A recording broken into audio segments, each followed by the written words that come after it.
unusual to find any employer who pays that much for childcare.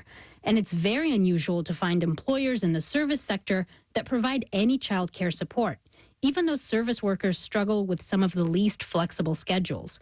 Lamia El-Lithwi has been working as a housekeeper at a Boston hotel for nearly 3 years, making a union wage of $26 per hour. Without childcare benefits from her employer, it's difficult to afford full-time care for her 2 young children. I was thinking right now about quit my job because I don't have choice. But at the same time, if I quit, we cannot pay our bills. When employees leave jobs or reduce their hours, it can have economic consequences for their families and for their employers who have to recruit and train new workers. But Tom Weber says there's more momentum than ever from employers. They want to solve this problem. What they don't want to do is foot that massive child care bill on their own. So the coalition is putting its weight behind state legislation that would put way more money into child care. I think that this, is best solved through public-private partnership. Certainly it's not going to be achievable by continuing to place it on the shoulders of families alone. The Massachusetts Taxpayers Foundation estimates that inadequate child care costs employers in this state more than $800 million a year. Workers lose more than twice that in wages, especially women. That's a huge motivator for J.C. Burton, the owner of Maven Construction. Right, if our workforce is ever going to be equitable, where there are women involved, where there are people of color involved, we have to think about what that looks like for childcare and having access to childcare. After all, she says, the future of her company depends on working parents. For Here and Now, I'm Yasmin Amer. And Here Now is a production of NPR and WBUR. I'm Robin Young in Boston. And I'm Scott Tong in Washington, D.C. This is Here and Now.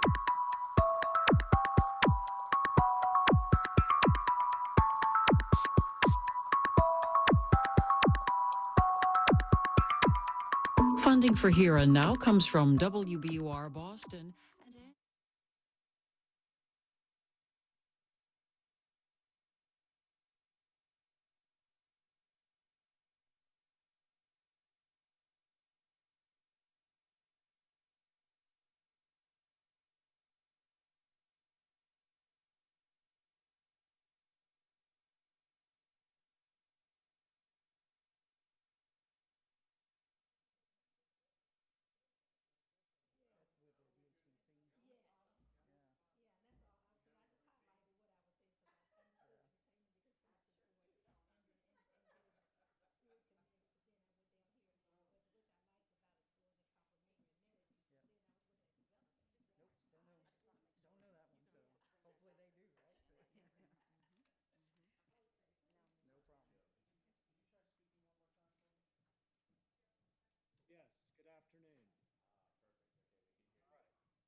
Good afternoon, everyone. I want to call to order our regular session of Roanoke City Council, our July 5th meeting. And I will ask our clerk to call the roll. Mr. Cobb. Here. Ms. Reynolds. Here. Ms. Price. Ms. Sanchez-Jones. Mr. Bestfitch. I heard her say yes. She did say yes, she is here. I didn't hear her. Okay. And Vice Mayor Whiteboy. Here, and a quorum is present. I'm going to ask Mr. Bestfitch to deliver our invocation, and I will lead you in the Pledge of Allegiance.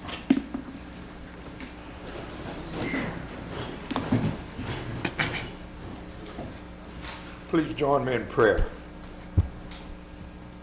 As we bow before the eternal mystery, the source of all providence, our prayer today is for peace, for justice, and for love.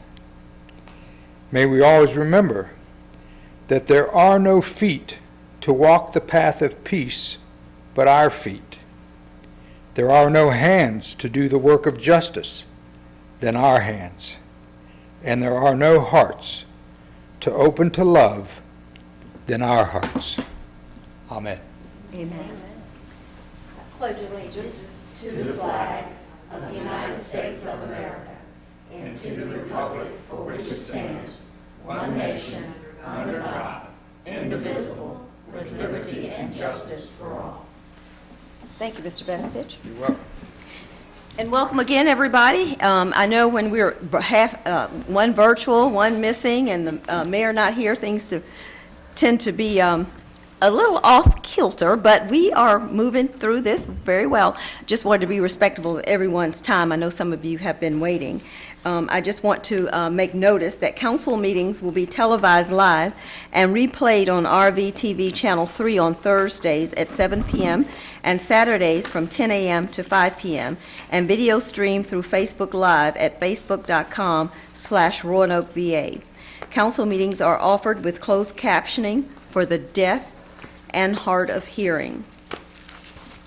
Moving on to our announcements. The City Council of the City of Roanoke is seeking applications for the following current vacancies and/or upcoming expiration of terms of office. For the Building and Fire Code Board of Appeals, one vacancy, which is looking for someone in particular in property management. City of Roanoke Finance Board, one vacancy, which will be a citizen at large. The Roanoke Arts Commission, 3 vacancies. Roanoke Public Library Board, 1 vacancy. You can access these at the city's homepage to complete an online application for any of the above mentioned vacancies. And moving on to item number 2, presentations and acknowledgments. I would ask Dr. Kirsch, if she made it back, she stepped out to, oh, there you are, I see you now, to join me in front of the podium.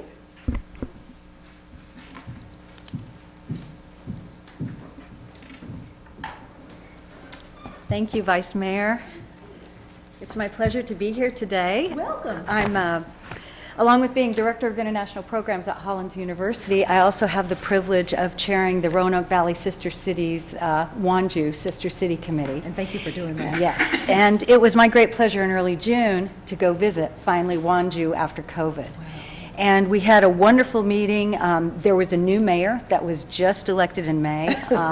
And they treated me to 3 days of wonderful touring of the city, seeing new things, meeting with the Roanoke Valley Sister Cities Committee and the City Council as well. How exciting. And they wanted me to extend some gifts, but before I say that, they are also excited to come visit Roanoke. Well, and yay. so I'm hoping to work with you sure. and Mayor Lee and Bill Bespitch, who's also on our Roanoke Valley Sister City Committee, to organize that.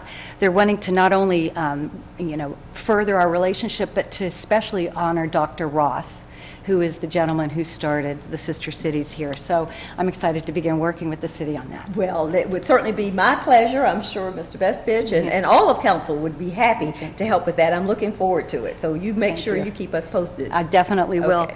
I have a few gifts I'll just mention. Do we like gifts? Yes, do we like gifts? I got some for everybody. I made sure I had some for, this is for the mayor. Okay. It I is will something accept that's it. unique to Wanju. It's their lacquerware. In all Korea, they're very known for their lacquerware. So that's one thing. Is it for him. specific to men? Because I was going to act like you didn't. Yeah, no. Oh, okay. It's by gender. It's binary. Oh, okay. It's binary. What gift? I don't remember. But I do have something that may be more gender oriented. Another specialty in Wanju is what we call hanji paper. And it's this specialty paper that is just unique to that area. And they have given us this beautiful brooch to give to the vice mayor as well as these beautiful cards. They're bookmarks made of hanji paper as well. So these I don't know. Can you see this, Joe? Yeah.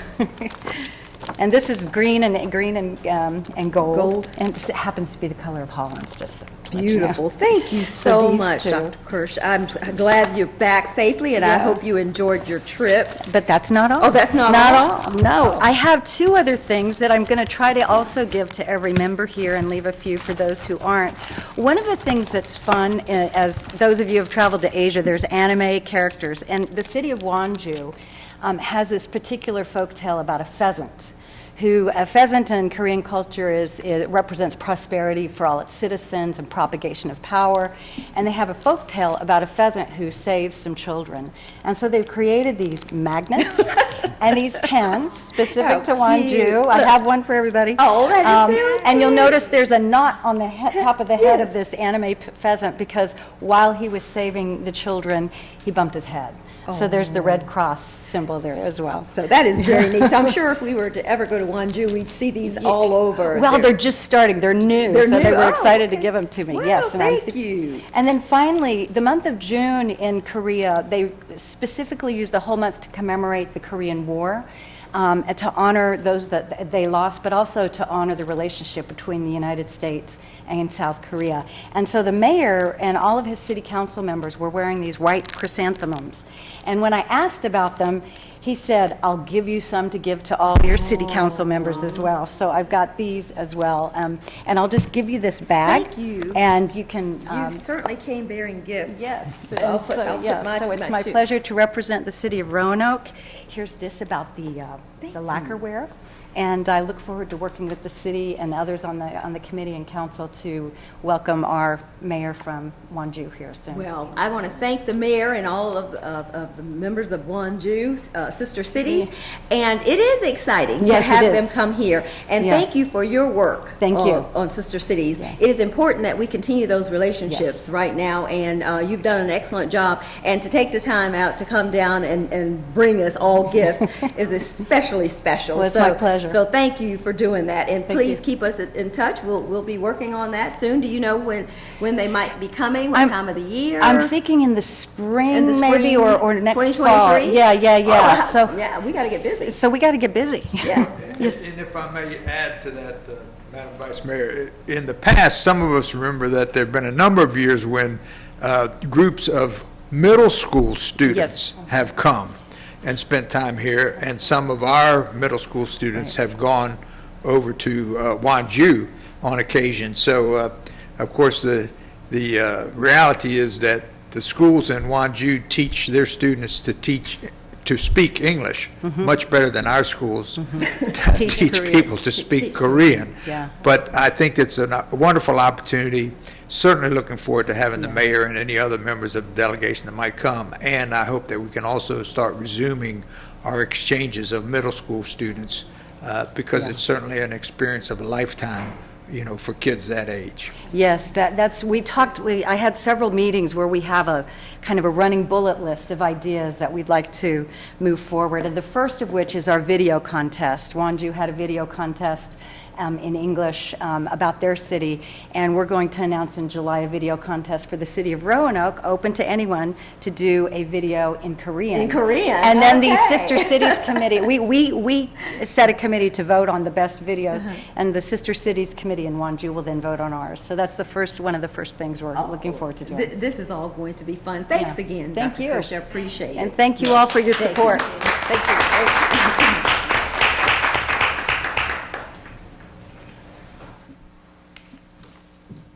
Make sure we pass these out to, except for Miss Sanchez Jones. She's not here, she won't get one.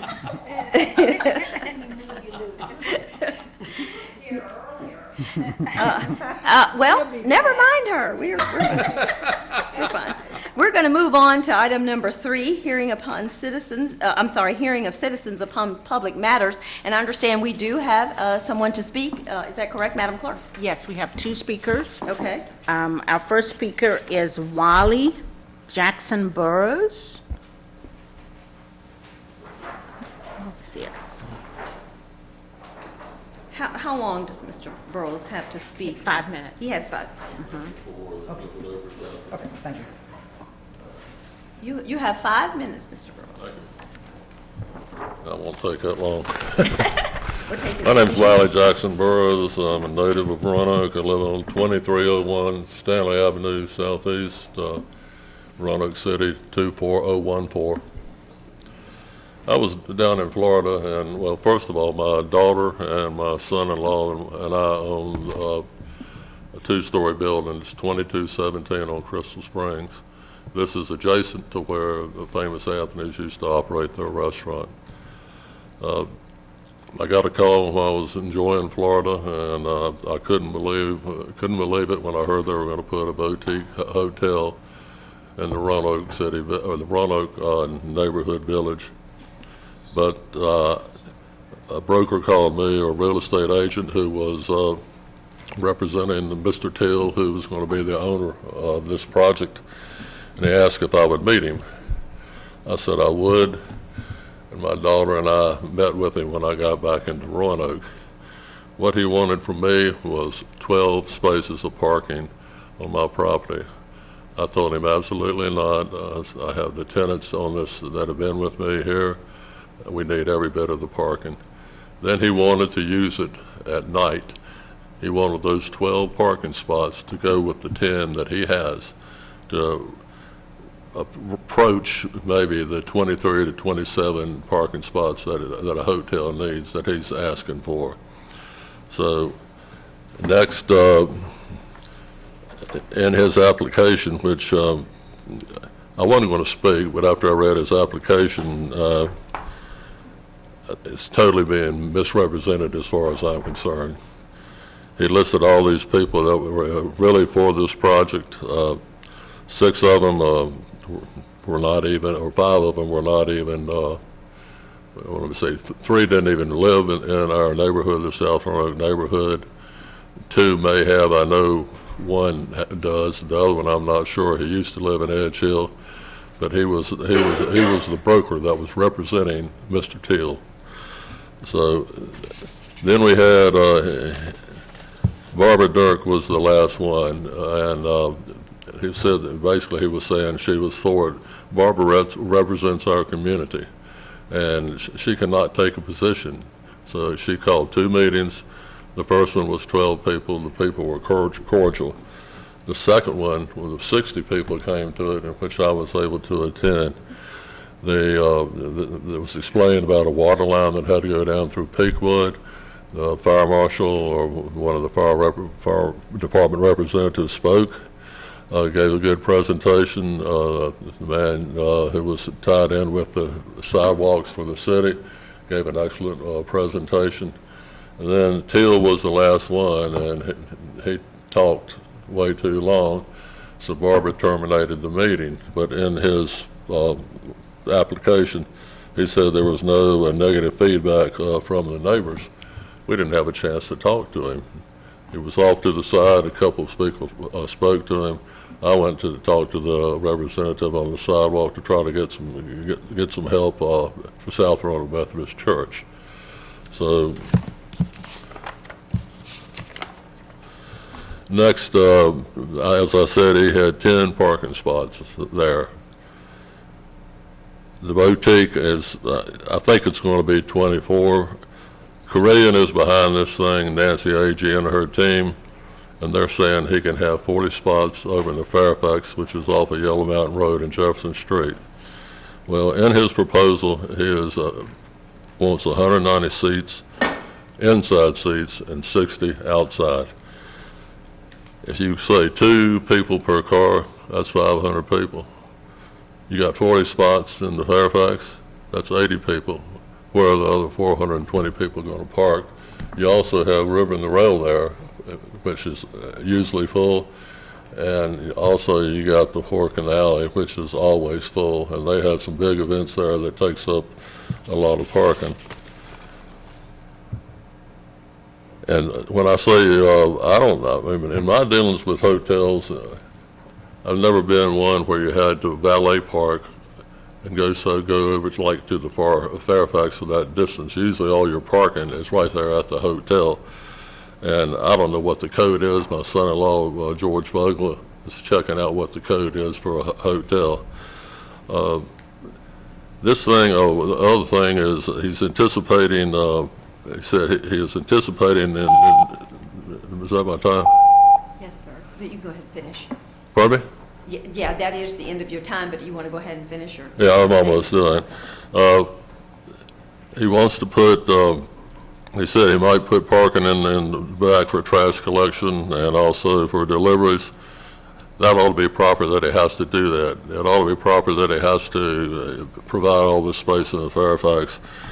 In closing, I don't know why this is done, but the post office on Crystal Springs has 15 minutes. I used to have 15 minutes for 6 parking spots. Now it's an hour.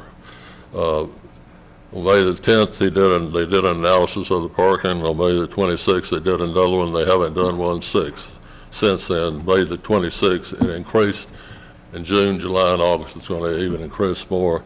And finally, people are using First Presbyterian's parking. I clocked the spots, or counted the spots, and there were 62. All right, there's a sign up there that says church parking only. It says no trespassing. Fork in the alley is usually, I've seen it at times when it's totally, filled. I think you have 2 problems. So number one, I really appreciate what you're doing. But if you allow this, you're setting a precedent that other communities can put a petite hotel there. And finally, the parking, I don't know where they're going to park. And that is the biggest complaint that I receive from people. His one restaurant, if it was full, I don't know where he's going to put 190 seats and 60 outside. But that'd be, 420 people that are going to have to find a parking place. If you look at how many River and the Rail has and how many the other restaurant does, Fork and Alley, it's going to be a madhouse. And I don't think the neighbors aren't going to want that. And the only reason I'm speaking is because a lot of people have been coming up and want me to be the bad guy and complain. But again, I appreciate your time. Thank you. Yes, first.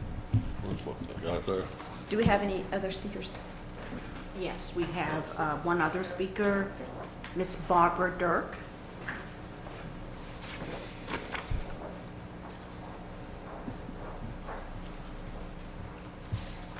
Good afternoon, Mayor, Assistant Vice Mayor, and members of council and city staff. This is the copy of the book Placemaker, and it's by Linda Shecloth, and it's about the art and practice of building communities. And I just wanted to show you this because I'm going to mention it in my comments. The vision for the city of Roanoke. And it's not listed today on today's program, so that's where it normally is. The city of Roanoke is a safe, caring, and economically vibrant community in which to live, learn, work, play, and prosper. A vibrant urban center with strong neighborhoods set amongst the spectacular beauty of Virginia's Blue Ridge. At the June 21st meeting, I gave each of you a key, and I'm anxious to see what doors you have opened with your key. Use your key to unlock the vision. Visit Virginia Blue Ridge has achieved an outdoor brand for Roanoke. Tourism generates business location. Business location brings families and the vitality of future generations. Quality of life issues keeps families living in the Roanoke Valley. Many realtors steer young families to the county. Why? Could it be that the county process of input and the county's value of citizen input is causing people to live in the county? At the June 21st meeting, each of you received a key to open doors. I'm hoping that this key will include residents in decision-making for the city. Plans are supposed to be revised every 5 years. And neighborhood plans were originally done, and I think they've all been completed now for all the neighborhoods. But have they been updated? And if they've been updated, is it automatic or do the citizens have voice? Connecting to the neighborhoods should be a priority for city council and city council staff. Strong neighborhoods, just like outdoor brand, Strong Neighborhoods needs to be a brand, just like Visit Virginia Blue Ridge. Roanoke take the lead? Sure. Roanoke has been in the lead, and in the 1980s, that Linda Schickleth, who was an advisor and helped write this book, helped form the Roanoke Neighborhood Partnership, and that's where I've talked to you before about the three-legged stool.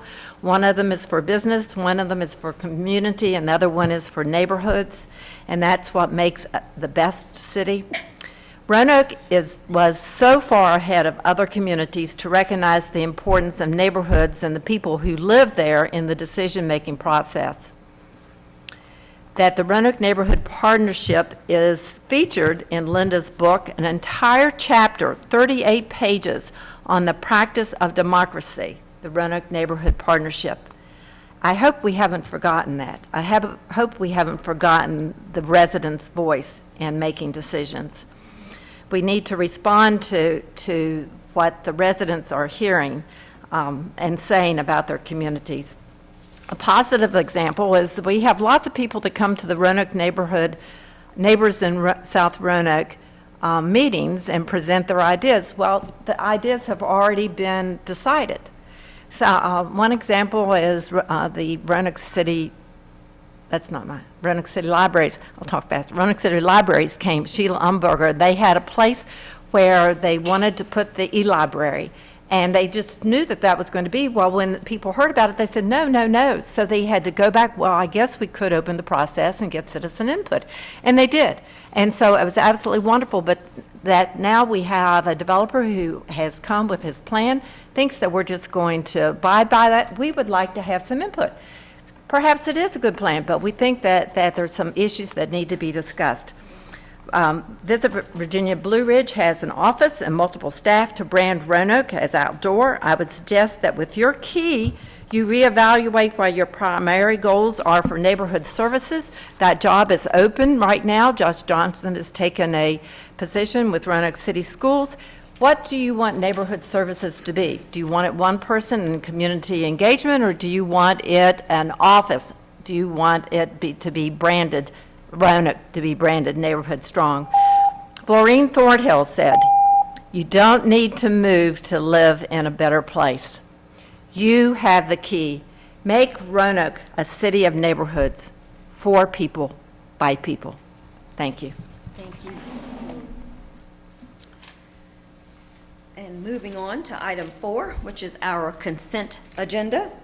All matters listed under the consent agenda are considered to be routine by members of City Council and will be enacted by one motion. There will be no separate discussion on the items. If discussion is desired, the item will be removed from the consent agenda and considered separately. Move the consent agenda. Second. City Clerk, would you please call the roll? Yes. Mr. Cobb? Aye. Ms. Moon Reynolds? Aye. Ms. Price? Aye. Ms. Sanchez Jones is not here. Mr. Bestfitch? Aye. And Vice Mayor Whiteboy? Aye. And the consent agenda passes. Moving on to item number 5, which is our public hearings. A, receive views of citizens with regard to the 2022-23 HUD Annual Action Plan to be acted upon at the July 18, 2022 City Council meeting. I understand we do have a speaker on this item. We do. We have Ms. Karen Mason along with Serena Perry. Open the public hearing. Yes, we'll open the public hearing.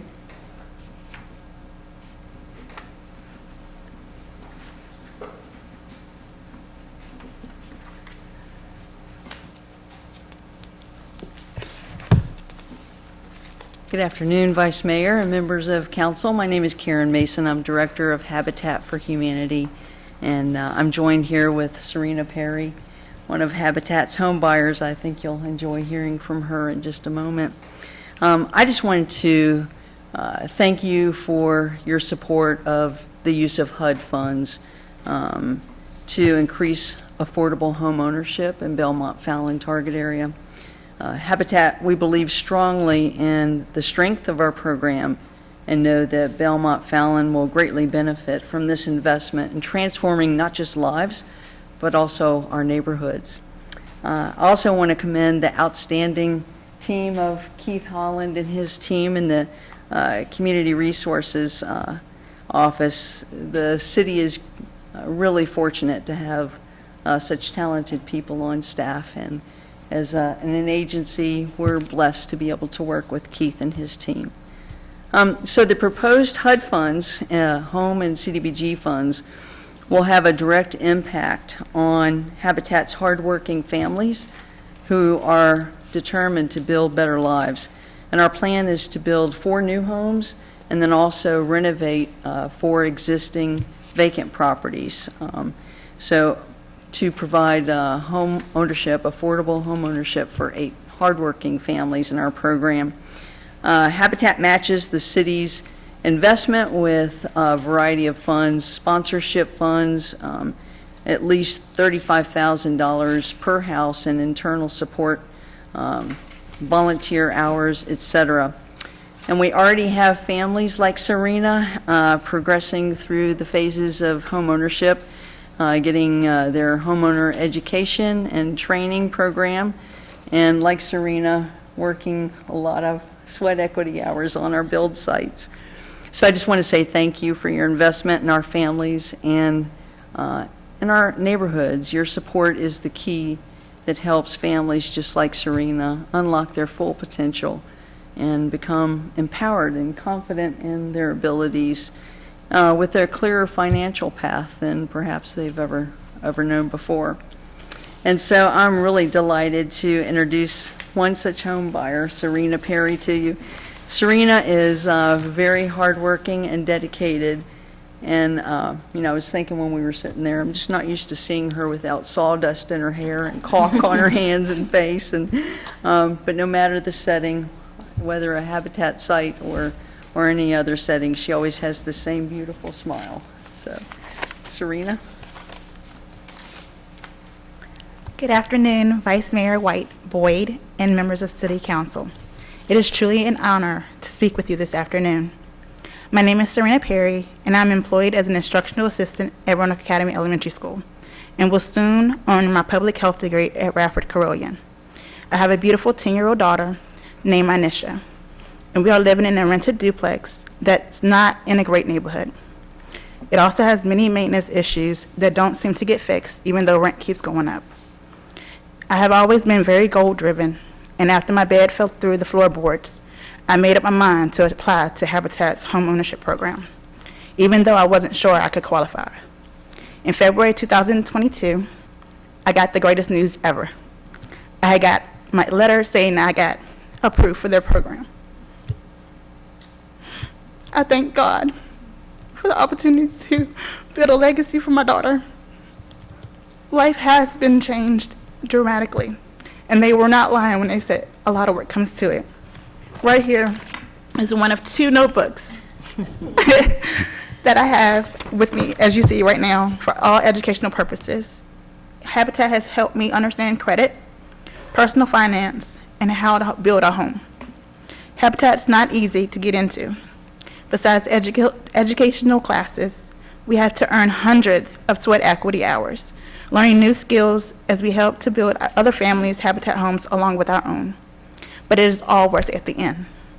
I know I'll be able to budget more effectively because Habitat mortgage will be affordable, and my monthly mortgage will probably be much less than what I'm paying in rent. As Karen mentioned, my new home is under construction right now on the campus of Roanoke College, the house sponsor. I love working with the students and learning right beside them construction skills, like that the wood is not just called wood, it's called a stud, and how to hit the nail right so it doesn't bend, and correct it if it does. In about a month, house movers will move my house to my lot in Southeast, where I will join students, volunteers, along with coworkers of mine to finish the interior and exterior of my home until it's completed. Whenever it is finished, I am going to make certain that you all get an invitation to my home dedication. I would love for y'all to meet my beautiful daughter and see the difference your funding makes in the community. Thanks again for investing in Habitat's program, because when you do, you invest in families just like mine. Thank you. Thank you.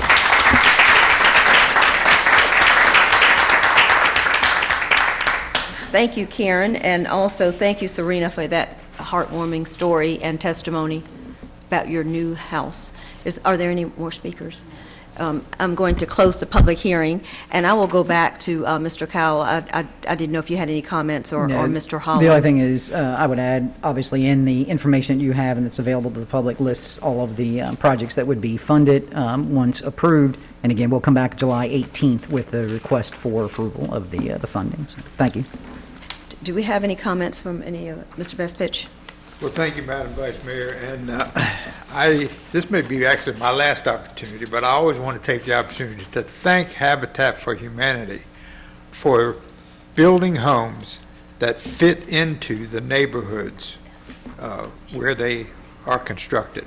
You know, early on, that wasn't necessarily the case with some of the Habitat homes, but in more recent years, you've built some really great houses that look like they belong in the neighborhoods where you build them. And Serena, I just want to say to you, thank you. It doesn't do us any good whatsoever to approve this funding if we don't have folks like you who are willing to do the hard work. As Ms. Mason said, and as you said, you know, there's some hard work involved, and you're willing to do that. You're going to be in a much better position once you get your home to maybe even be able to do some home repairs yourself because of what you've learned. And if you need to bring in a contractor, to know the right questions to ask and know how to supervise what is happening and make sure that it's done correctly. So I appreciate all the investment that you're making, and I'm sure you're going to continue to make with your educational goals and your home ownership goals and your financial goals. We need more folks like you in Roanoke. Thank you, Madam Vice Mayor. Thank you. Ms. Moon Reynolds? Thank you, Ms. Vice Mayor. I just had I guess my question is for Keith. I was looking at the overview, and I guess I thought you would give the overview. Are you prepared to do the overview, or were you just planning to? I had a PowerPoint. Okay, would you please? I think that would help if you. Okay. If that's all right with the council members. I wanted to see the overview. Is that already loaded? I don't know. Oh, is it? I don't know. I've got a flash drive. Yeah, you can prepare it. Yes, he's prepared. It's good. Thank you, Mr. Holland. That would be very helpful. Yeah. Otherwise,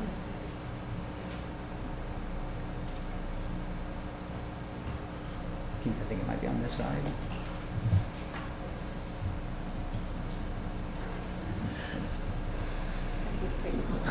There's a flash drive here. Flash drive, probably. Okay.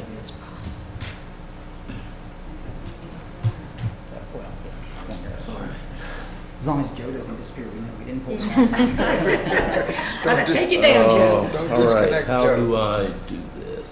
You, go up to the right top, see where it says unit. Click on that. Exit full screen. Now you can minimize up top, the little dash. There you go.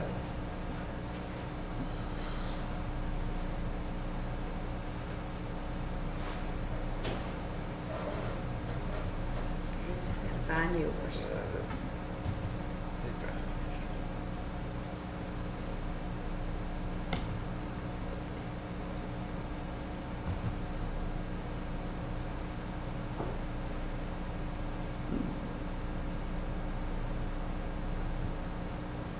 Does not allow me to open this.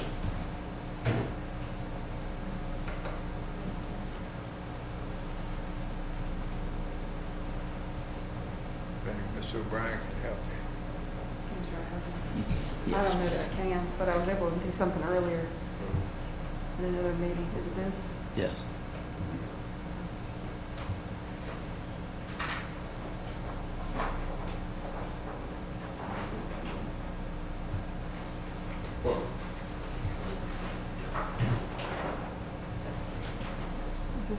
No. That was That's his. it. That should Right, be. got that.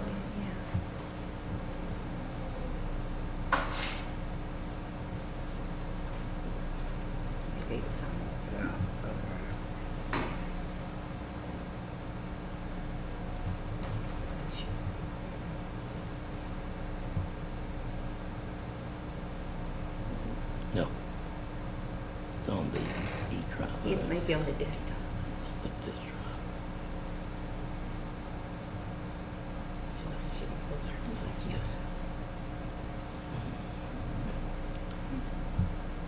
All right, hang on.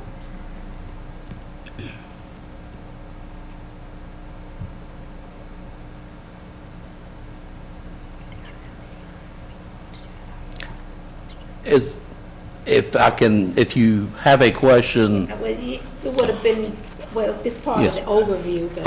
okay. Yeah, while she's trying to find it, I just, it was just some observations that I had noticed with All right, regards to all when I right. was going through it.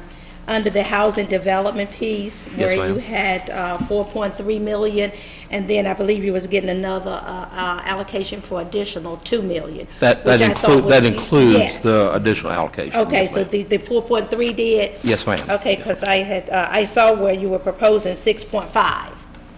That's total Right. all funds. That's what I meant, All yes. funds, yes, ma'am. Yeah, okay. And that 4 million and some is for the housing development component. Right. And I was just wondering, and she commented on the, which I thought was great, with the 4 major single homes that was coming from Habitat, which I thought was really an awesome thing, with your 10 single-family new home ownership. And the one that caught my eye was the future housing to address homelessness. Yes, ma'am. Which is going to come through your home art funding. Yes, ma'am. Pending the submission. Do you have any location for that, for this, I guess for this future housing that you'll be using? Is it picked out in any of the? No, ma'am, no, ma'am. We do Okay, not have just a the money. designated spot for the home ARPA funds. They will not necessarily be in a target area. They could very well be citywide. Okay. We have to first submit an allocation plan to HUD, which includes a housing study and a gap analysis. We're currently negotiating with a consultant now, hopeful to begin that study later this month, with the hopes of having, in consultation in the community with various homeless providers, with those that have experienced housing.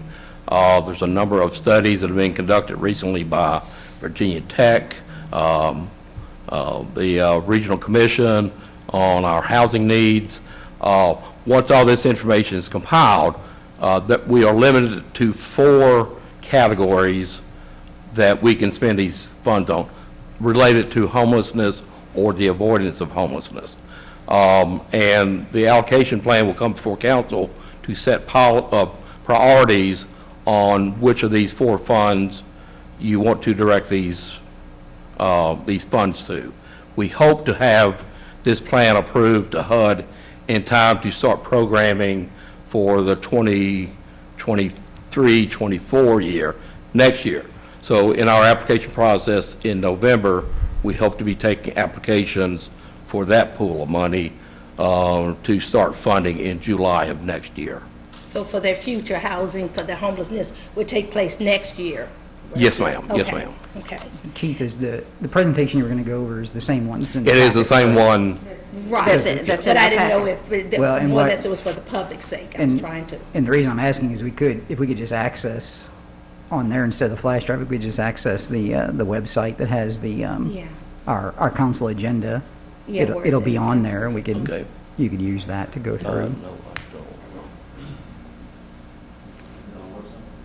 Should be, yes, it was in the agenda. Yeah, so it should be under city council, I mean, on the agenda. Probably put it there.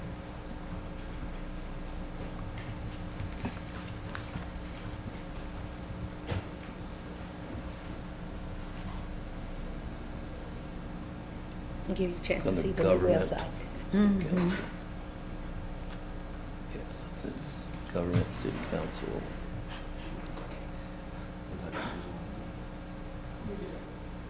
There you go. City council.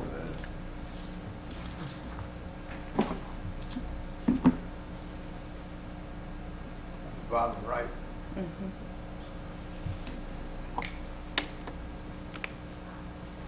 Yeah, you can click on an icon now. That's why I said get up to it, it's the website.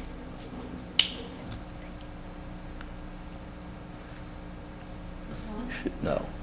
Should be able to go down to, under the agenda column. Yeah, it would have And been. click on the. Yeah, right there, it's regular July schedule. 5th, yeah. And if you click on the top one, Yes, I believe you scroll down, you'll find it. There we go. Go up some. So what you're gonna need to do is just kind of scroll through. Sure, okay. Okay, there you go. All right, thank you. There you go. All right.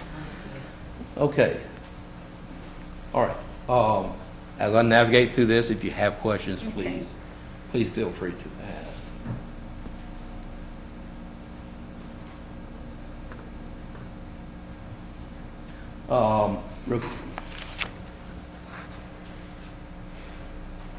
Apologize. Okay. Here's a quick overview of the revenues that we are expected to receive. You see the total allocation of $6,504,343, and that is made up of $2.7 million in actual entitlement funds, $439,000 in carryover funds from prior years, program income of $340,000, the special programs allocation of the home ARP funds of $2.4 million, and then we had some remaining unspent CARES Act funds, which brings in the remaining $540,000 to give you a total of $6,504,000.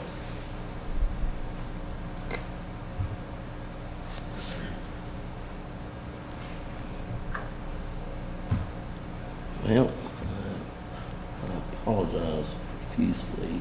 You're fine. Okay. This graph gives you a quick look at how our funds have grown. We're receiving approximately a little bit over $1 million for 22-23 than we were 10 years ago. So our funding has grown, entitlement funding. This does not include the CARES Act or the home ARPA special funds that we've received as a result of special legislative allocations. Mentioned housing development. These are for new construction, housing rehabilitation. Karen mentioned that Habitat will be doing 8 homes. We also have funding set aside for community housing partners out of Christiansburg to do 2 additional single-family homes. Represents about 67% of total funding.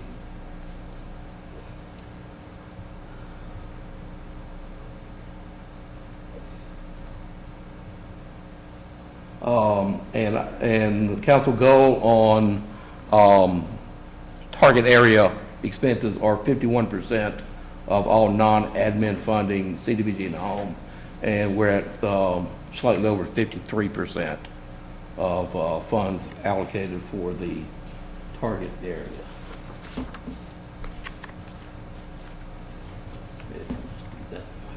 Okay. On housing development, I mentioned the 10 single-family homes. We hope to be working with a community housing partners to become a certified, or excuse me, a community-based development organization. We've not had one of those before. That designation would allow them to use CDBG funding where it normally would not be available to use for new construction. So we're looking forward to that initiative. We're doing multiple limited and emergency room or an emergency rehabilitation funding. We're doing 4 major single-family housing renovations at $65,000 plus per home. We're leveraging the lead safe for some high-cost units in Belmont Fallon, residential facade improvements, down payment assistance program targeted to formerly red line neighborhoods that will run that program in-house. And then I mentioned the future housing to address homelessness through the ARP program. Could you expand a little bit more on the multiple limited emergency? I think where you have 15,000 or less units. Yes, ma'am. for repairs in the Belmont Fallon area, and then you said citywide for low income or disabled Right, residents. we run 2 limited rehab programs. One is administered through Renovation Alliance, and that is for target area. We also fund TAP.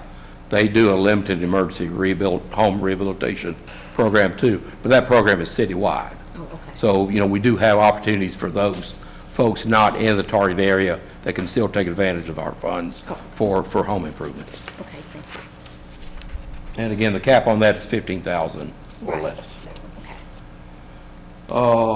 Neighborhood development, $670,000 in CDBG funds. These are for non-housing services, such as we've got ADA curb cut improvements in Belmont Fallon. We fund a portion of code enforcement services in conservation and rehabilitation zones. We're funding a program through Ride Solutions for covered bus shelters in Northwest neighborhoods, and money set aside for engineering services for future street improvement project in 9th Street. Now, your covered bus shelters in the Northwest neighborhood, I know some were over there in the Melrose. Where are the other ones going to be located? We just talked to Andrea last week. We were going over the scope of our project. They've not yet identified specific locations, but they're in Northwest primarily. They will be sited Northwest, and I think she does intend on doing some community outreach, neighborhood involvement in identifying those locations. Okay.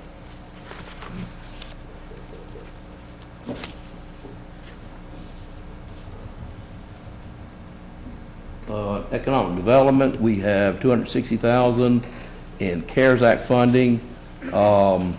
We hope to provide either direct job training or wraparound services for residents to improve the capacity in the building trades. We've heard from our subrecipients that they're having difficulty getting contractors to do rehab work.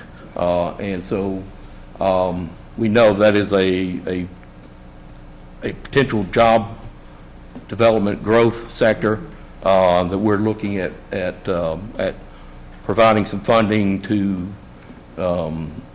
provide job training for folks wanting to get into that line of work. Also $60,000 in a micro business training and technical assistance for through the Roanoke Regional Chamber of Commerce to work with contractors. We want to target minority and female-owned contractors, help them develop their business capacity to be able to take on some of these new folks getting trained and to be more competitive in trying to bid for federally funded projects. So that's how we're trying to address that need in the community, economic and job training.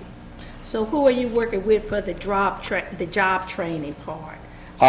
We've got a meeting set up next week with Habitat and some folks from Build Smart Institute. I know Habitat is using city ARPA funds for a similar program, and so we want to meet with them. We've got a meeting set up next week to learn how our funds could meet eligible activities, such as providing child care support, transportation. There's a lot to get someone employed, particularly when they're low income, other than just job training. So our funds may be able to help augment and help out those folks going into that program in providing some wraparound support to help people get that certification. Good, thank you. But we're still in the process of working that out. Maybe September or so before we're ready to roll that out. And then public services, $469,000 in both CDBG and CARES Act funds for the response, preparation, and recovery of COVID-19. And some of these services include child care, services for abused and neglected children, youth service and education, mental health counseling, and subsistence payments for homeless prevention. And HUD does put a 15% cap on our CDBG funds can be spent on what is considered a public service. So.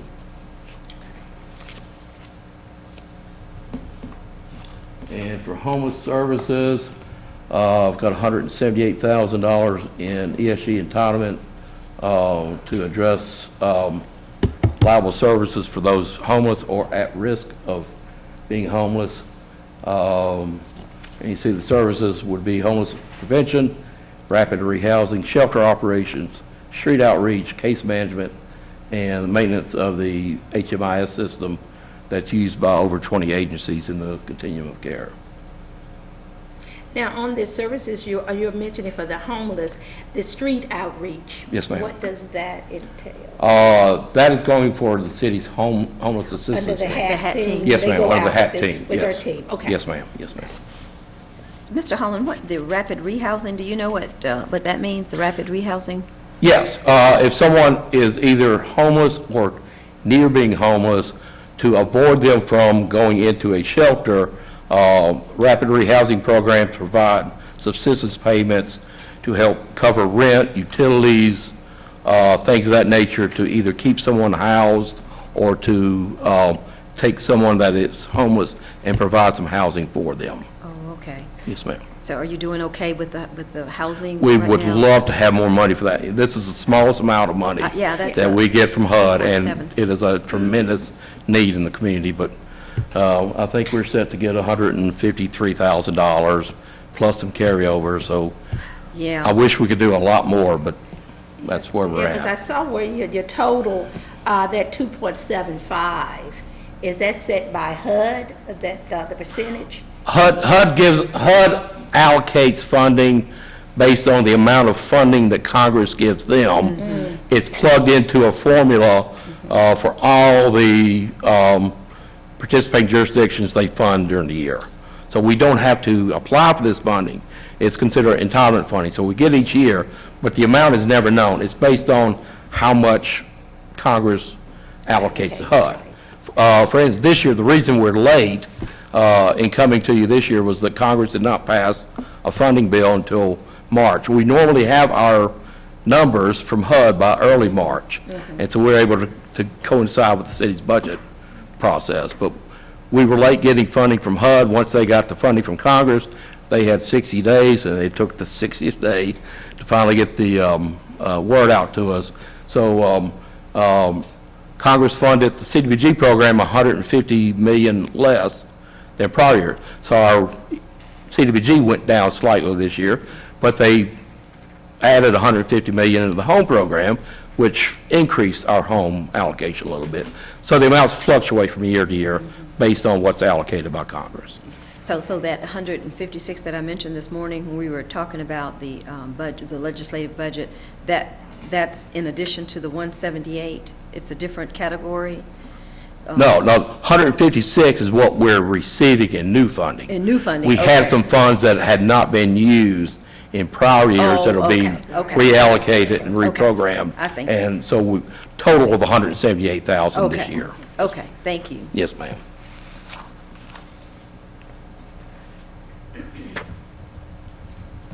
And planning and admin, HUD allows us to use a cap on each of our categories to provide staffing and administrative support.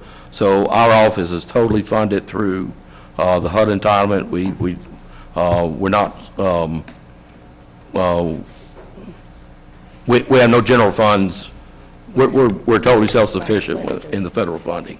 CDBG has a 20% cap, home 10%, ESG 7.5%, and we're allowed to use up to 5% of our home ARP funds now, and then once the allocation plan is approved, then we have access to 15% of that, once we are under a financial agreement with HUD for those funds. So total of $572,000, and that's about 8.8% of the total budget. And how many is in your office that's covered under, where you have your budget includes the Yes, cost ma'am. for staff salaries and fringe benefits? We currently have How many is it? 5. We currently have 5. This proposal requests an additional community resource, or community The resource specialist. resource specialist position, with that focus being on helping us improve our subrecipient compliance monitoring that we're required to do. And also, because we're so short-staffed and have so many applications to begin with, it's hard for new agencies to kind of get their foot in the door. Right. And with this new position, we hope to be able to have the capacity to be able to offer more technical assistance for smaller organizations to help them develop the capacity to be able to compete for our funding and to manage our funding if they get them. So our staffing level is the same as it was 10 years ago with $1 million less. So, you know, we feel like the position is needed and can provide some direct benefit, both in protecting the city's assets and risk exposure on subrecipient monitoring, but also to help smaller organizations grow and be more competitive. That's good. Does that 8.8, how is that number determined? Is that determined by HUD, the 572,000? Where does that figure come from? Is that something we decide? No, the 8.8 is what planning and admin costs through the entire $6.5 million worked out to. But each funding level, each program, CDBG for instance, that we can expend up to 20% in those funds for administration. In home, it's 10%, ESG 7.5%. So that total amount there is all within the caps of the various programs that we have the capacity to divert funding to admin. You're just saying that's how much it costs to operate this program? Yes, ma'am. Yes, ma'am. And that includes staff time, outside consultants, you know, benefits, you know, everything involved with employing 5 people plus outside consultants for other services that. Yeah, I'm just looking at that number compared to what we're actually working with. It's like a little, anyway, thank you. Yes, That's ma'am. what I was looking at. Okay.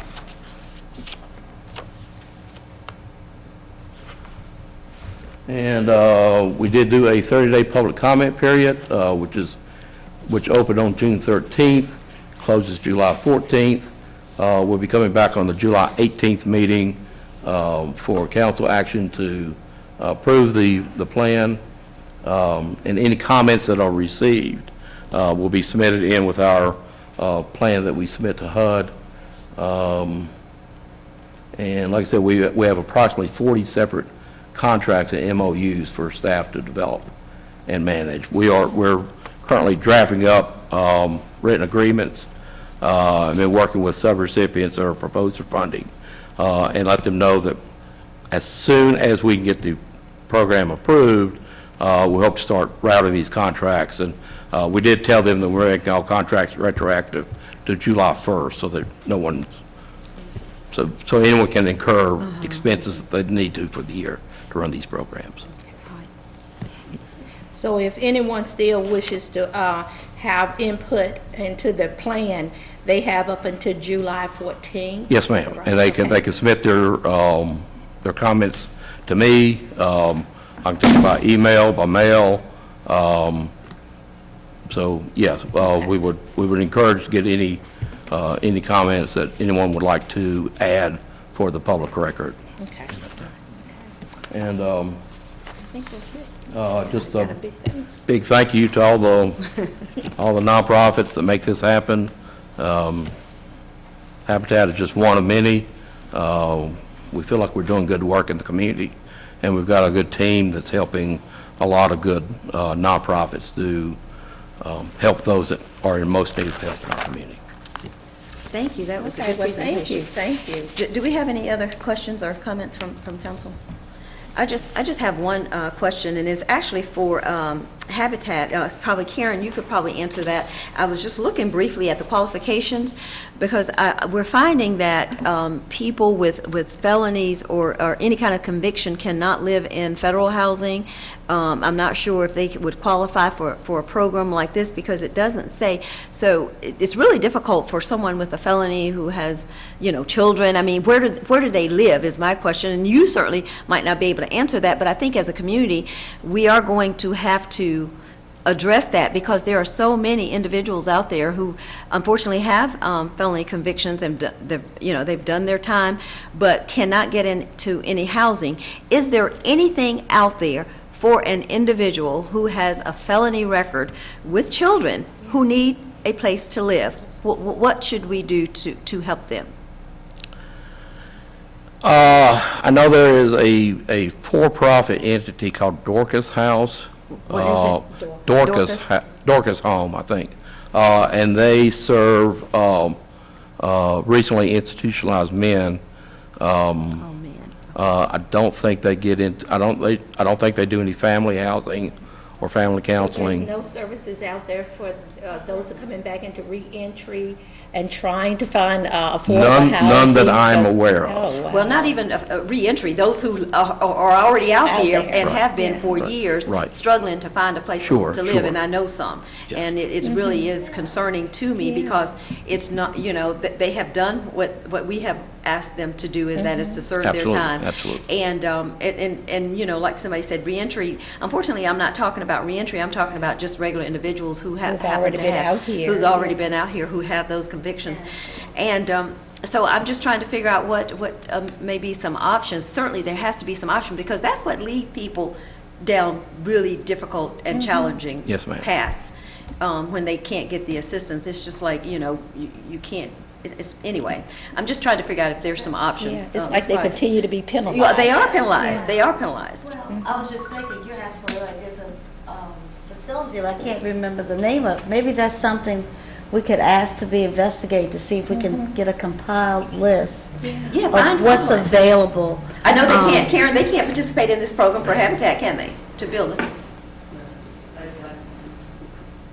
And we are certainly receptive to funding a program like that. If an agency brings us a program that meets eligibility standards, we're certainly, we do realize that's a need, but, we rely on the nonprofits out in the community to bring us ideas on what they want to fund. And we don't have any internal programs ourselves that we run. Is there anything that we can do as members of council? I think help spread the word, talk to TAP would be probably someone to talk to see if they could come up with a program. Yes, ma'am. Yeah, Yes, ma'am. we've got to think out of the box. We've got to come up with some sort of program because I know too many personally who are in that predicament right now. And they need some places. They have kids, they made a mistake just like anyone else. And And that may very well come up in our housing analysis, Okay. our housing needs and gap analysis that we're doing as part of this allocation plan for the home ARP funding.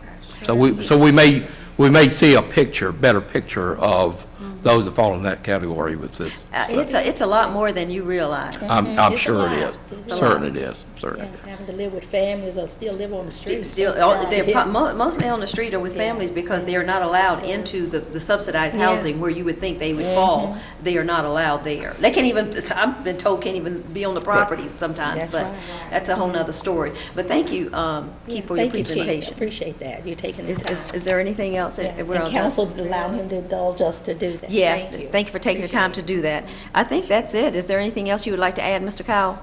No, again, we'll come back at your next meeting for the final approval. So. Okay, thank you. Moving on to item 6, petitions and communications. Keith, you should be able, on that picture. A, we have a communication from the Commonwealth's attorney recommending acceptance of a grant funding from the Commonwealth of Virginia Compensation Board for the Regional Drug Prosecutor's Office, and a communication from the city manager concurring in the recommendation. There are 2 measures, a resolution and a budget ordinance. Move the resolution. Second. City Clerk, Madam Clerk, would you read the title, Madam? Yes. A resolution authorizing the acceptance of funding for the Jurisdictional Special Drug Prosecutor's Office from the Compensation Board of the Commonwealth of Virginia, and authorizing the acceptance, execution, and filing of appropriate documents to obtain such funds. Thank you. Is there any discussion or any questions by council? Hearing none, Madam Clerk, I'd ask you call the roll. Mr. Cobb? Aye. Ms. Moon Reynolds? Aye.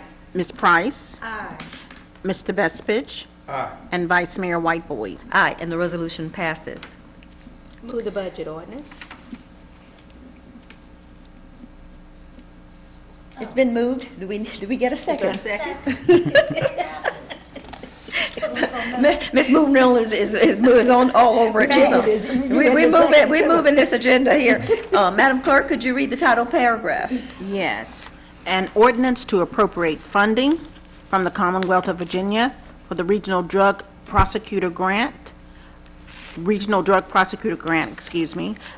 and reordaining certain sections of the 2022-2023 grant fund appropriations and dispensing with the second reading by title of this ordinance.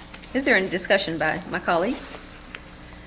Hearing none. Mr. Cobb, I keep forgetting to ask you, if you said something, I didn't hear it, and I didn't see your hand go up. Do you have any questions about?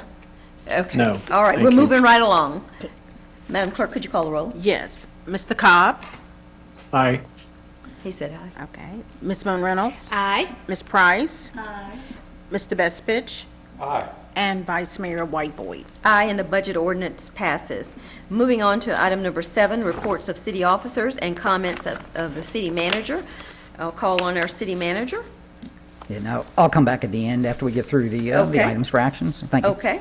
And we have one item, A1, recommended for action, which is the acceptance of the local revenue sharing fund from the Virginia Department of Transportation for Paterson Avenue Pedestrian Improvements Project. There are 2 measures. Move the resolution. Second. Sir, Madam Clerk, could you read the title? Yes, I will. A resolution authorizing the acceptance of the Virginia Department of Transportation local revenue sharing funding for the Paterson Avenue Pedestrian Improvements Project, and authorizing the execution and filing of appropriate documents to obtain such funds. And if I may, this is the area of Paterson, kind of right near Bridge Street, and it's an area where sidewalks end, and there are no sidewalks, and this will provide a connection into the Roanoke River Greenway that, of course, is being under construction in that area. It's a shared revenue agreement with VDOT, so basically half the project is being paid for by the state and the other half by our local funds. So that's good. And it's an application we have to compete for, which we did, and we were able to secure those fundings. That's one question. With regards to that, Mr. Cal, do you have any idea when that project will commence? I do not, but I can certainly find out. I would assume that it will be in FY23 coming up, in light of the fact that we're taking this action currently, but I don't have a specific date. So. Okay. Any other questions, comments? Madam Clerk, could you call the roll? Mr. Cobb? Aye. Ms. Moon Reynolds? Aye. Ms. Price? Aye. Mr. Bestfitch? Aye. Vice Mayor White Boyd. Aye, and the resolution passes. We have a budget ordinance. Move the budget ordinance. Second. Madam Clerk, could you read the title paragraph? An ordinance to appropriate funding from the Virginia Department of Transportation funds to the Paterson Avenue Pedestrian Improvements Project, amending and reordaining certain sections of the 2022-2023 capital project fund appropriations, and dispensing with the second reading by title of this ordinance. Is there any discussion, any questions about this? Hearing none, Madam Clerk, I'd ask if you could call the roll. Mr. Cobb? Aye. Ms. Moon Reynolds? Aye. Ms. Price? Aye. Mr. Bestfitch? Aye. And Vice Mayor White Boyd. Aye, and the budget ordinance passes. Item number 2, acceptance of a Virginia Housing Development Authority Community Impact Grant Award to explore potential housing options for adults with intellectual and developmental disabilities. There are 2 measures, a resolution and a budget ordinance. Move the resolution. Second. Madam Clerk, could you read the title of the paragraph? A resolution accepting the Virginia Housing Development Authority Community Impact Grant funding to the city and authorizing execution of any required documents on behalf of the city. Any discussion? I do have a question. Okay, go ahead. Thank you, Vice Mayor. And Mr. Kyle, could we get some information on, I saw where in this paragraph where you mentioned the Virginia Housing Development Authority has selected the city for a $50,000 Community Impact Grant Award, and you mentioned that the city will retain a consultant to do some work with a steering committee, which will consist of caregivers from the intellectual and development disabilities community. You mentioned also developing a community design concept that will work with these individuals to live independently, and as well as exploring complementary amenities. And the piece that I was really interested in is developing a draft cottage ordinance to be considered by City Council. Yeah, I'm hoping Wayne can help with this item. In fairness, Ms. Moon Reynolds asked me this question before the meeting, and I said, I'm not sure. I'm hoping Wayne can answer that piece of it. Good afternoon. Go away. So we worked a little bit with economic development and the consultant that helped us apply for this grant. And the idea for that draft cottage ordinance is for this type of living situation, the best practice is to have a cottage community where you might have small housing units that are closer together. And so as they design a concept of what that might look like within the city, we're going to look at how that works within our current zoning ordinance. Are there things we might need to change to be able to do something like that? Are there best practices out there in other communities? And so that we can move towards adopting that and make this type of housing a possibility within the city. So do you have a site, a particular site that you'll be looking at to put these cottages on? Right, so there will be sites that the consultant, once brought on, will look at for this design concept. So there'll be real sites, but not real sites ready to build. We'll just pick sites so that we can get an idea of what that would look like on the ground. So when we go get input from the community about what they think about that type of housing arrangement, you know, it'll be real areas that we can look at. Okay, So. and it's only for the SSI individuals that you all that will qualify for these? That's right, cottages. intellectual and developmental Right. disability adults Okay. who need housing. So I noticed that you had communications with citizens. So I'm wondering, who were the citizens? Was it like a group or an organization? So we have not had this process yet. This, Oh, okay. this I thought I process will read now it. take place over the next year or so. I think what you're referring to, Vice Mayor, is the idea of even applying for the Oh, funds. yeah, that's what I was Yes. referring to, the Yes, and that came memorandum, about- the memo that was part of our packet. I was just wondering. Yeah, and I think my understanding is that came about from a group of residents. A group of in- residents. that Oh, okay, I was just came- wondering what the impetus was. Yeah. Okay. And these That's are folks perfect. that may have children or grown adults that are actually dealing with this issue. Yeah, that's great. I was just wondering if it was a particular organization or something that you all Yeah. had worked with, and therefore, you know, this idea but anyway, Yeah, that's fine. I don't know exactly, sorry. Yeah, well, anyway, the idea surfaced, and I think it's a great idea, so thank you. I like that. It'd be Yeah. interesting to see how that comes out. Mhm, yeah. Okay. Unfolds. Thank you. That's all the questions I have. Okay, any other That's Vice questions? Mayor. Okay. Thanks, Wayne. Thank you. Madam Vice Mayor, Yes. Oh, excuse me. Yeah. Wayne, come back. I'm back. Hi, Joe. When we say no. So I heard that some of the folks that will be consulted are caregivers. Are we also going to consult actual people with intellectual and developmental disabilities who are living independently?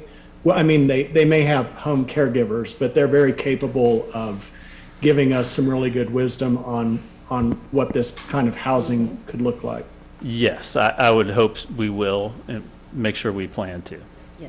This is for the Because I consulting know we firm. have several really excellent advocates here in the community who That's right. are living relatively independently and I think could give us some good insight. Yeah, the stakeholder group isn't put together yet, but I'm sure once we put that group together, we'll definitely reach out to those local people that have such good input and experience. Good. So. Good And one other kind of side question, it's not directly related, but as we're looking at zoning for this kind of cottage-style housing, I hope we'll keep in mind other parts of our community, citizens who might benefit. This is a very specific focus, but when we're looking at zoning and these smaller style houses, I hope we'll keep in mind some of the other citizens in our community who are housing vulnerable right now that could also benefit from a different maybe housing model.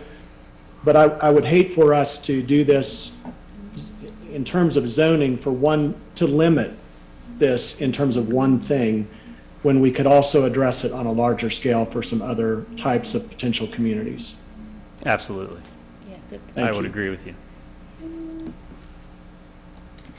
Thank you. Great, thank you. If there aren't any other questions or comments, I'll ask Madam Clerk to call the roll. Mr. Cobb? Aye. Ms. Moon Reynolds? Aye. Ms. Price? Aye. Mr. Bestfitch? Aye. And Vice Mayor White Boyd. Aye, and the resolution passes.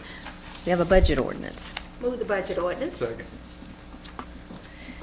Madam Clerk, could you read the title paragraph? We're zipping right through. An ordinance to appropriate funding from the Virginia Department of Housing and Community Development Community Impact Grant, and amending and reordaining certain sections of the 2022 grant fund appropriations and dispensing with the second reading of this ordinance. Any discussion? Madam Clerk, you can call the roll. Mr. Cobb? Aye. Ms. Moon Reynolds? Aye. Ms. Price? Aye. Mr. Bestfitch? Aye. And Vice Mayor White Boyd. Aye, and the ordinance passes. Item number 3 is acceptance of a pass-through funds from the Virginia Department of Emergency Management to reimburse the hazardous materials response team. There is one measure. It's a budget ordinance. Move the budget ordinance. Second. Madam Clerk, could you read the title paragraph?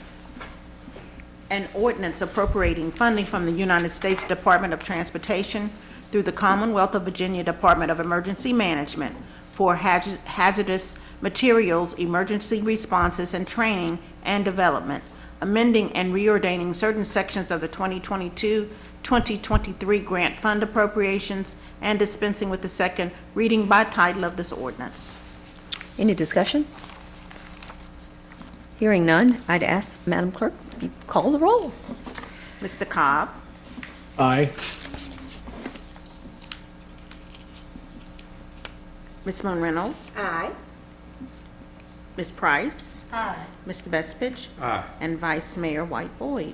Aye, and the ordinance passes.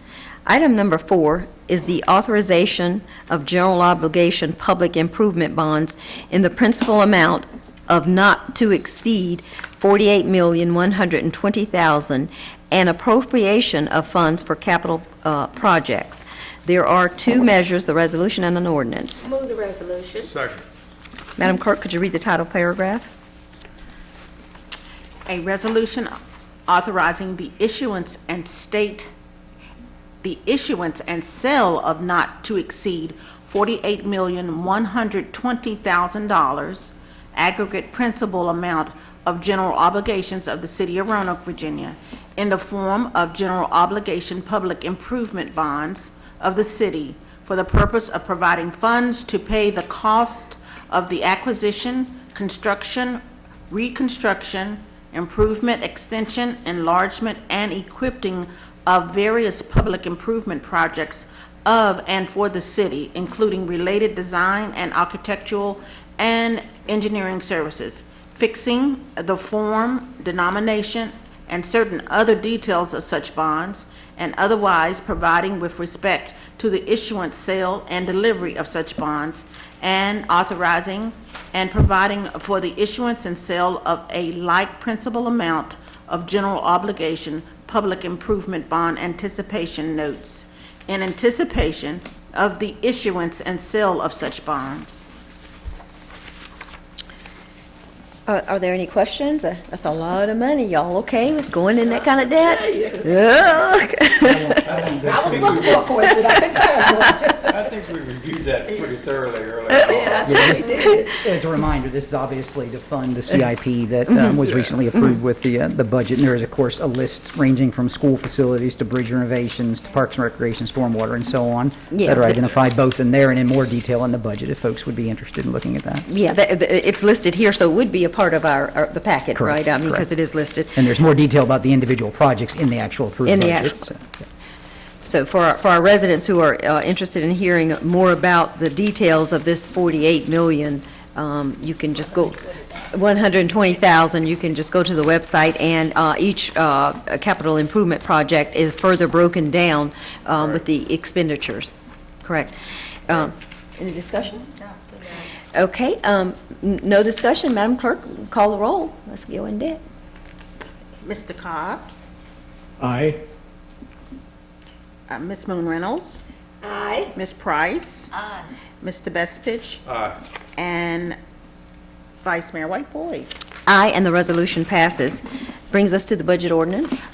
I do not have a budget ordinance on this one. It said resolution and a budget ordinance, so, okay, that's fine. Okay, that's fine. This is just a resolution. I'm just going by. No, there is a budget ordinance. It is? There is a budget ordinance, yeah. I just thought maybe my notes were incorrect, but there is a And I budget. apologize for that. I do not have one here. Thank you so much. I appreciate it. So do we get a motion on that? Move the budget ordinance. Second. I'll give the clerk a moment to get up to speed on that budget ordinance. Okay, I am ready. Okay, an ordinance to appropriate funding to be provided by the issuance of general obligation bonds to the stormwater improvements, citywide curb, gutter, sidewalk, streetscapes, bridge renovations, law library renovations, parks and rec master plan, fire master plan, public works locker room renovations, magistrate office renovation, fleet vehicular purchases, technology projects, capital building maintenance, civic center roof replacement, restrooms and lighting upgrades, and Roanoke City Schools Morningside addition, and Preston Park new construction, amending and reordaining certain sections of the 2022-2023 stormwater utility capital projects, civic center and school capital projects funds, and dispensing with the second reading by title of this ordinance.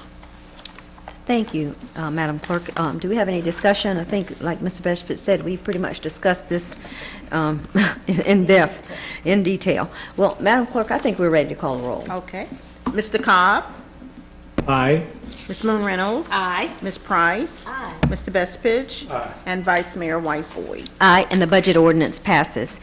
Now I'll recognize you, Mr. Cobb. I always have you at the beginning of the agenda, but you want to be at the end of, not the It's agenda. strange how it's labeled, Mayor. but Yeah.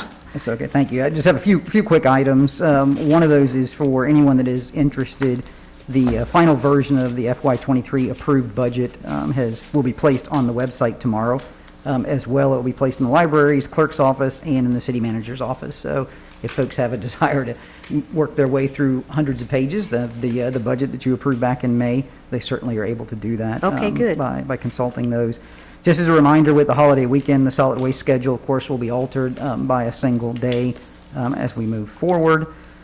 Also, a couple of things that are occurring over the next couple of weeks. On July 11th, as you all know, the second Amtrak train will be arriving and departing for the first time here from the city of Roanoke.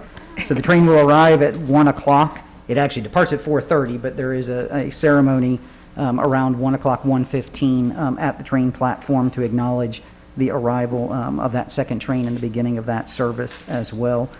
On July 13th, the William and Margaret Robertson Mental Health Wing at the Bradley Free Clinic will be holding their ribbon cutting. This is a project that received a fair amount of funding from our CARES Act, CDBG funding to advance mental health care in the community. Also, of course, benefited greatly from private funding in the area and had a shovel, the beginning of the project several months ago, and now they're complete, and so they're going to open it up on July 13th. So looking forward to that as well. And those are my updates. Thank you. Thank you, Mr. Cowell. Moving on to item 8, reports of committees. I have none. Unfinished business, none.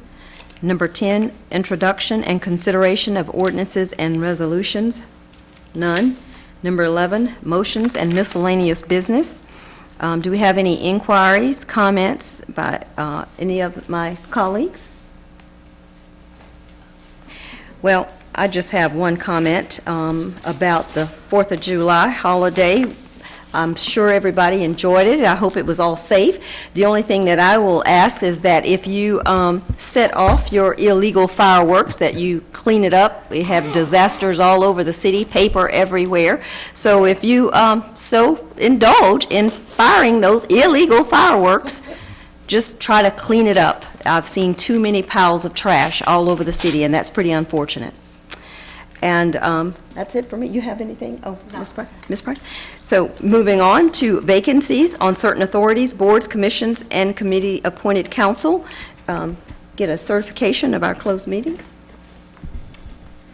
I move with respect to any closed meeting just concluded that each member of City Council in attendance certify to the best of his or her knowledge that 1, only public business matters lawfully exempted from open meeting requirements under the Virginia Freedom of Information Act, and 2, only such business matters as were identified in any motion by which any closed meeting was convened were heard, discussed, or considered by the members of council in attendance. Second. Madam Clerk, you will call the roll? Mr. Cobb? Aye. Ms. Moon Reynolds? Aye. Ms. Price? Aye. Mr. Bestfitch? Aye. And Vice Mayor White Boyd? Aye, and the motion passes. So we're going to go on to our appointments and reappointments, and I will call on Councilmember Bestfitch. Thank you, Madam Vice Mayor. I actually have 2 motions this afternoon. The first one is under the Code of the City of Roanoke, Section 2-283.1, which is vacation of office because of absences. And the motion is to vacate the appointment of Sean Swain to the Architectural Review Board for lack of attendance. Need a second? A second. Madam Clerk, could you call the roll on that? Yes. Mr. Cobb? Aye. Ms. Moon Reynolds? Aye. Ms. Price? Aye. Mr. Bestfitch? Aye. And Vice Mayor White Boyd? Aye, and the motion passes. Mr. Bestfitch, you got a And then second motion? The first nominee then to fill that vacancy, which expires on October 1, 2022, the nominee is Catherine Cronow for the Architectural Review Board. For the City of Roanoke Finance Board, the nominee is Donna Littlepage for a 2-year term ending June 30, 2024. For the City of Roanoke Pension Plan Board of Trustees, the nominee is Jackie Cluis to fill the city retiree position for a 2-year term ending June 30, 2024. For the Roanoke Arts Commission, Whitney Johnson for a 3-year term ending June 30, 2025, and Toya Jones also to the Arts Commission for the same term, and Benjamin Bazak to fill an unexpired term on the Roanoke Arts Commission that expires June 30, 2024. For the Roanoke Civic Center Commission to fill an unexpired term ending September 30, 2023, the nominee is Jordan Bell. For a 3-year term on the Roanoke Public Library Board ending June 30, 2025, the nominee is Claire Callahan. And the last part is to waive the residency requirement for Captain Adam Puckett, who was appointed to the Court Community Corrections Program Regional Community Criminal Justice Board and the Regional Virginia Alcohol Safety Action Program Policy Board. So it'd be waiving the residency for Captain Puckett on both of those boards. Okay, and colleagues, if you are in agreement with Mr. Bestfitch's motion, I would ask that you vote all nominees. And Madam Clerk, if you're ready, you can call the roll. Mr. Cobb, All nominees. Ms. Moon Reynolds, All nominees. Ms. Price, All nominees. Mr. Bestfitch, All nominees. and Vice Mayor White Boyd. All nominees. And with there being no further business set forth to come before this council, this regular session of Roanoke City Council is adjourned.